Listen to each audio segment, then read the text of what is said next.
Hi hello friends, welcome to our channel velocity learners. మనం ఈ వీడియోలో ఏపీటీఎస్ డిఎస్సి 2024కి సంబంధించి స్కూల్ అసిస్టెంట్ మ్యాథమెటిక్స్ మెథడాలజీలో 500+ ఇంపార్టెంట్ బిట్స్ అనే సిరీస్ని కండక్ట్ చేసుకుంటున్నాం కదా. ఆ సిరీస్లో ఇది 4th వీడియో అండి. ఎవరైనా ఇంకా ప్రీవియస్ వీడియోస్ చూడకపోతే కనుక వాటిని కూడా విజిట్ చేయండి. లింక్ అనేది నేను డిస్క్రిప్షన్లో ఇస్తున్నాను. అదేవిధంగా అందరూ కూడా మన టెలిగ్రామ్ ఛానల్ ఒకటి క్రియేట్ చేయబడింది, దాంట్లో కంపల్సరీగా జాయిన్ అవ్వండి. ఎందుకంటే స్కూల్ అసిస్టెంట్ మ్యాథమెటిక్స్ మెథడాలజీకి సంబంధించి డైలీ ఒక 5 to 10 బిట్స్ అనేవి అప్లోడ్ చేయడం జరుగుతుంది. సో ఆ బిట్స్ అనేవి మీకు డిఎస్సి ఎగ్జామ్లో చాలా యూజ్ అవుతాయి. ఓకేనా? అందరూ కూడా మన టెలిగ్రామ్ ఛానల్లో కూడా జాయిన్ అవ్వండి. వీడియోలోకి అయితే వెళ్దాం. వీడియోలోకి వెళ్ళబోయే ముందు ఏంటంటే వీడియోని ఎక్కడ స్కిప్ చేయకుండా చాలా కేర్ఫుల్గా వినండి. ఓకే, అంతేకాకుండా మీకు ఏదైనా బిట్కి సమాధానం తెలిసినట్టయితే కంపల్సరీగా కామెంట్ చేయండి. ఈ వీడియో మీకు నచ్చినట్టయితే తప్పనిసరిగా లైక్ చేసి మీ ఫ్రెండ్స్కి షేర్ చేయండి. మొదటిసారి మన ఛానల్ని విజిట్ చేసినట్టయితే మన ఛానల్ని తప్పనిసరిగా సబ్స్క్రైబ్ చేసుకోండి. వీడియోలోకి అయితే వెళ్దాం. మన ఫస్ట్ బిట్, సమితివాదమును ప్రతిపాదించి అభివృద్ధి పరిచిన వారు.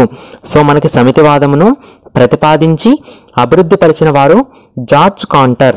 ఓకే, నెక్స్ట్ బిట్, వాస్తవ సంఖ్యలను లెక్కించడం సాధ్యం కాదని తెలిపిన వారు.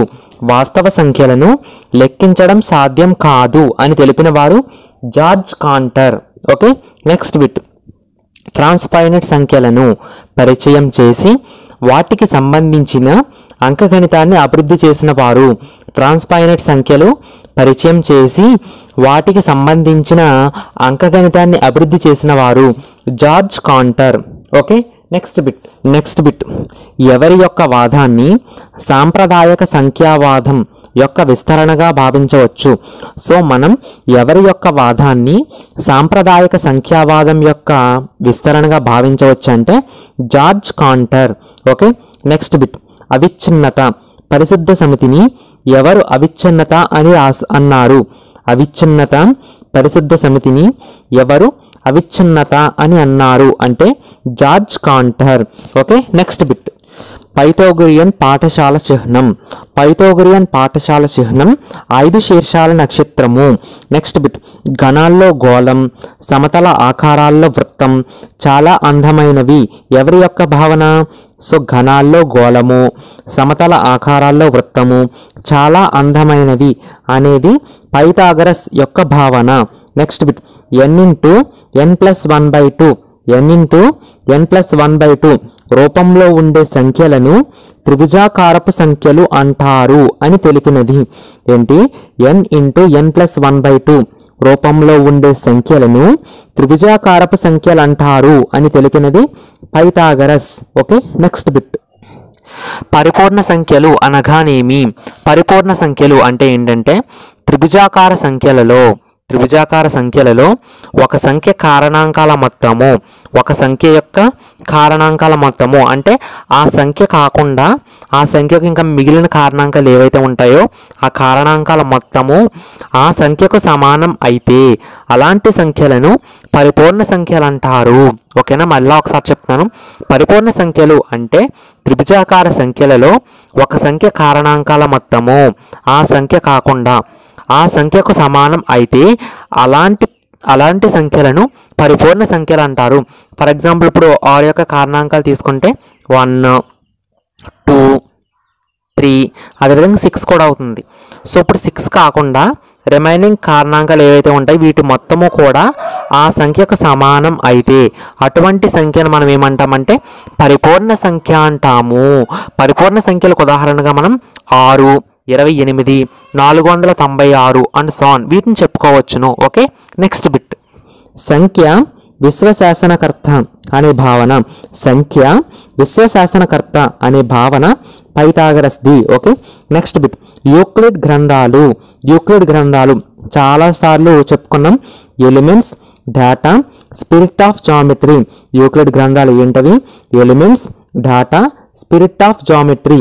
Okay, next bit, father of geometry Euclid, జ్యామితి పితామహుడు యూక్లిడ్. నెక్స్ట్ బిట్, విశ్లేషణకు సంబంధించి పద్ధతులను వివరించి యూక్లిడ్ గ్రంథం. విశ్లేషణకు సంబంధించి పద్ధతులను వివరించి యూక్లిడ్ గ్రంథమే డేటా. నెక్స్ట్ బిట్, పైథాగరస్ సిద్ధాంతాన్ని కలిగి ఉన్న తొలి గ్రంథము. పైథాగరస్ సిద్ధాంతాన్ని కలిగి ఉన్న తొలి గ్రంథము ఎలిమెంట్స్.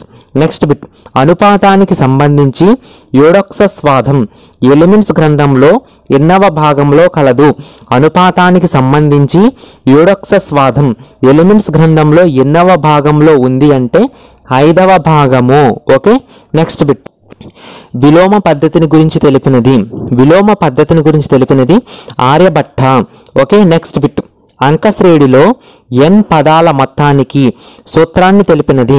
అంకశ్రేణిలో n పదాల మొత్తానికి సూత్రాన్ని తెలిపినది ఆర్యభట్ట. నెక్స్ట్ బిట్, ఆర్యభట్ట తన 23వ ఏటనే రచించిన ప్రసిద్ధ గ్రంథము. ఆర్యభట్ట తన 23వ ఏటనే రచించిన ప్రసిద్ధ గ్రంథము ఆర్యభట్టీయం. ఆర్యభట్టీయంలో మొత్తం 121 శ్లోకాలు కలవు. ఆర్యభట్ట తన 23వ ఏటనే రచించిన ప్రసిద్ధ గ్రంథం ఆర్యభట్టీయం. ఆర్యభట్టీయంలో శ్లోకాల సంఖ్య 121. ఓకే, నెక్స్ట్ బిట్, పాస్కల్ త్రిభుజంగా పిలువబడే ద్విపద విస్తరణలో గుణకాల విస్తరణ గురించి వివరించిన వారు. పాస్కల్ త్రిభుజంగా పిలువబడే ద్విపద విస్తరణలో గుణకాల విస్తరణ గురించి వివరించిన వారు భాస్కరాచార్య. ఓకే, నెక్స్ట్ బిట్, అంకగణిత సమస్యలను సాధించేటప్పుడు మెథడ్ ఆఫ్ ఫాల్స్ పొజిషన్ను అనుసరించిన వారు. అంకగణిత సమస్యలను సాధించేటప్పుడు మెథడ్ ఆఫ్ ఫాల్స్ పొజిషన్ను అనుసరించిన వారు. So method of false position ఉపయోగించిన వారు భాస్కరాచార్య. ఓకే, భాస్కరుని గ్రంథములు సిద్ధాంత శిరోమణి, కరణ కుతూహలము. భాస్కరుని గ్రంథాలు సిద్ధాంత శిరోమణి, కరణ కుతూహలము. చాలాసార్లు అడిగారు, వెరీ వెరీ ఇంపార్టెంట్. రామానుజన్ చివరి దశలో వేటిపై పరిశోధనలు చేశారు? సో రామానుజన్ చివరి దశలో మాక్ థీటా ఫంక్షన్స్ పై పరిశోధనలు చేశారు. ఈ బిట్ ఇప్పటిదాకా చాలా డిఎస్సిలో చాలా టెట్ ఎగ్జామ్స్లో అడగడం జరిగింది.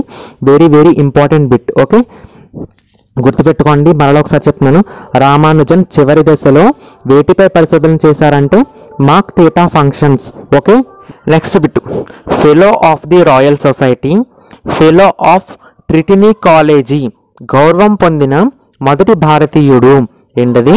Fellow of the royal society, fellow of trinity college గౌరవం పొందిన మొదటి భారతీయుడు ఎవరంటే Srinivasa Ramanujan. Okay, next bit, 2016లో రామానుజన్ జీవిత కథ ఆధారంగా తీసిన సినిమా. 2016లో రామానుజన్ జీవిత కథ ఆధారంగా తీసిన cinema the man who knew infinity. ఓకేనా, ఏంటది? The man who knew infinity. Next bit, Goldbach conjecture వివరణ కనుగొన్నది. సో గోల్డ్ బ్యాక్ కంజక్చర్ వివరణ కనుగొన్న గణిత శాస్త్రవేత్త శ్రీనివాస రామానుజన్ గారు. ఓకేనా, ఇదండి ఈరోజు ప్రాక్టీస్ సెషన్. ఈ ప్రాక్టీస్ సెషన్ మీ అందరికీ నచ్చింది అనుకుంటున్నాను. ఇప్పటిదాకా మనం ఏమేమి యూనిట్స్ డిస్కస్ చేస్తామో ఒకసారి చెప్తున్నాను. ఫస్ట్ అండ్ సెకండ్ వీడియోస్లో మనం ఏం డిస్కస్ చేస్తామంటే గణిత బోధన ఉద్దేశ్యాలు, లక్ష్యాలు, స్పష్టీకరణలు, విలువల గురించి డిస్కస్ చేయడం జరిగింది. అదేవిధంగా థర్డ్ ఫోర్త్ వీడియోస్లో మనం గణిత శాస్త్ర యొక్క నిర్వచనాలు, స్వభావము, చరిత్ర, గణిత శాస్త్రజ్ఞుల గురించి, అంటే ఇప్పటిదాకా మనం 3 చాప్టర్స్ డిస్కస్ చేయడం జరిగింది. ఓకేనా, ఈ వీడియోస్ అన్నీ మీకు నచ్చినాయి అనుకుంటున్నాను. సో ఈ వీడియోస్ అన్నీ మీకు నచ్చినట్టయితే తప్పనిసరిగా లైక్ చేసి మన ఛానల్ని సబ్స్క్రైబ్ చేయండి. అదేవిధంగా ఈ వీడియోస్ని మీ ఫ్రెండ్స్కి కూడా షేర్ చేయండి. అందరికీ all the best guys. Thank you.